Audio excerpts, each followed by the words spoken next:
Do you want to plan to be successful at the start of your crochet business? You're not going to want to miss these key tips, so stay tuned. Hello friends, I'm Karen Viloria-Miguel, owner and founder of Canada Bliss Handmade Crochet Hats and Accessories. In my videos, I talk about handmade and crochet business, life, and planning.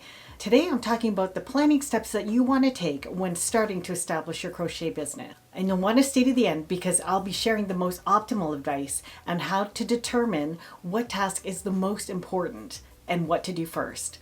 I know as a new business person getting started, there were so many things and so many pain points that I had to learn and struggle with.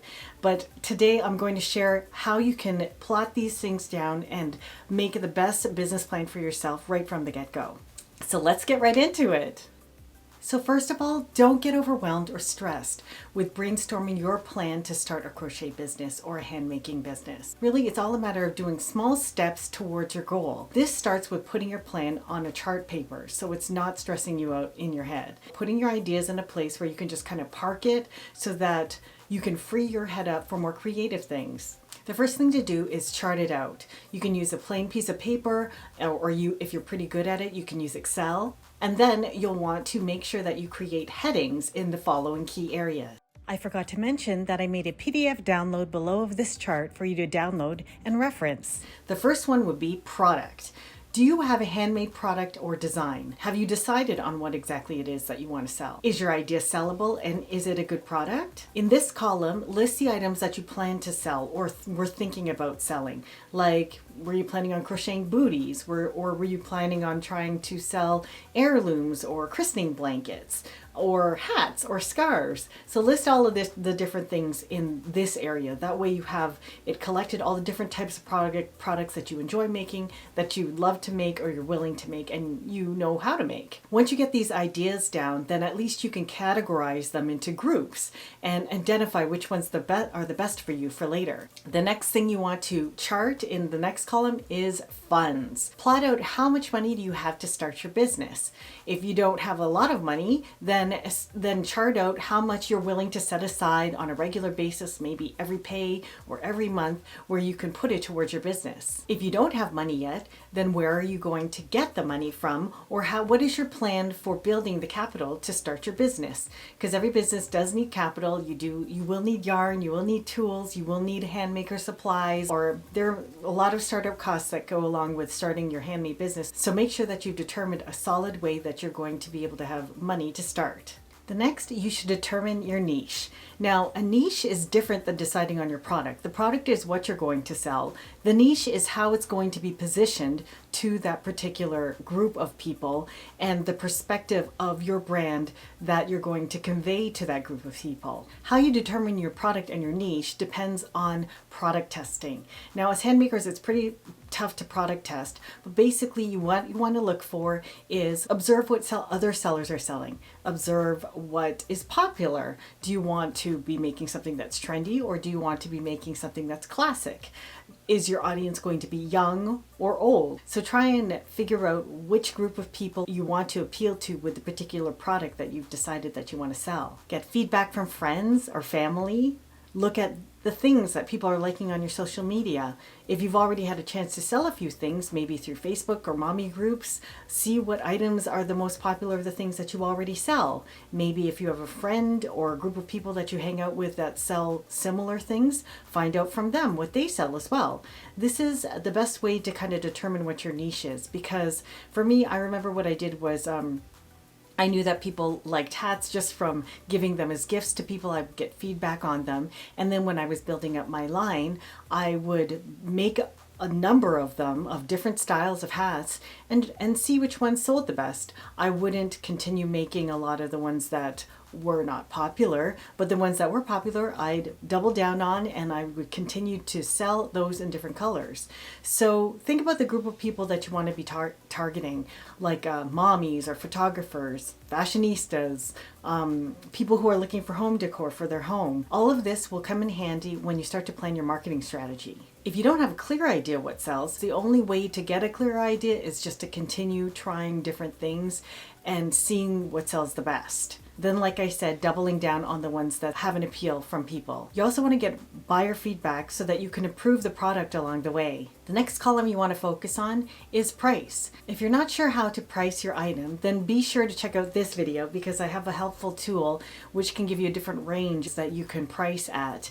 Because if you, for example, are selling a luxury item, then maybe you want to price at a higher end. If you watch my other videos, you could probably see the different factors that can affect on whether or not you choose to sell higher or lower, your exposure already in the handmade market, if you already sell to boutiques already, if you're just kind of breaking in and you just want to test out whether or not people like it. It'll at least give you a range and you can choose. In the next column, you want to list down sources. Now, while you're narrowing down and deciding what you want to sell, you also have to keep in mind that where you look for materials and how much you pay for labor are going to affect your price. When you're looking for materials, be sure that you can get ready access to materials on a regular basis. Don't base your pricing on sale prices of items, and make sure that the suppliers you pick can readily continue to provide these items and they're constantly stocking these items in various colors, or at least the colors that you need in order to continue producing your product that you've decided on. While you're selling at a small scale, it won't seem like that big a deal, but I assure you, when and if your business picks up, you're going to want to be sure that if you need like 50 more balls of black yarn, that your supplier will have it. Otherwise, it's lost sales on your part. That's why you want to make sure that you can source a reliable supplier. You can also source many of them. That way you can have different choices of people you can buy from for your materials. Now that you have your sourcing, you also want to make sure that you can scale. One of the reasons that you have to find your sources and your labor is because eventually as you grow, you're going to want to scale. You don't really have a viable business if you can't scale your product, so you want to be sure that it can grow with you.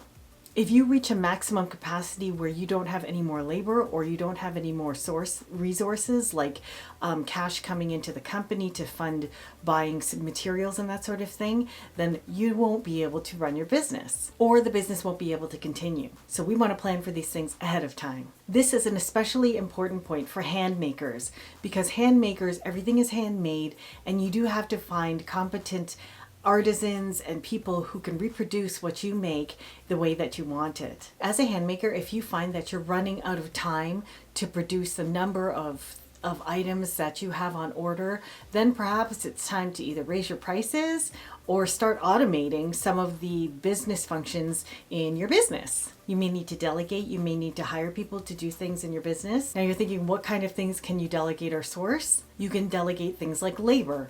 You could find other crocheters or hand makers who can help you out. Bookkeepers, people who can calculate expenses for you, order pickers, people who can do your shipping, or you can automate the pickup and drop off of your shipping function instead of bringing it over to a post office. Do things like automate email, automate or hire somebody to do your administration. Answer customer inquiries, deal with customer service. You want to make sure that you automate these things so that you aren't doing every single email manually if you can. I know a lot of people are still doing their business through DMing. You may want to set up an e-commerce site if you don't have one. So you want to make sure that there's quick access for your customers to be able to head over to your website and just choose the things that they want without having to necessarily interact with you every single time. You might want to automate your sales promotion posts or get software that does a lot of your social media planning for you. You're probably wondering, how do I figure out which resource I should automate first? My golden rule of thumb is what business function is most closest to speeding up revenue generating activities.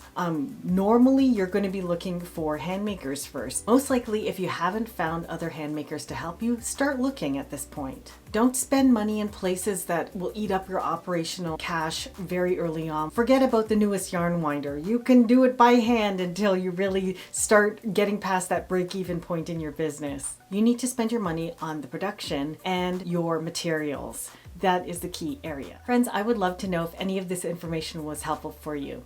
If you got anything out of this, please hit the like button. If you have any questions at all, please be sure to post them in the comments below so I can answer them for you or even address them in a live stream so we can help all other hand makers in our community. If you need more in-depth information and you would really like to know how to set up a full handmade business and system, then be sure to check out my course that is still open for enrollment. The link is below.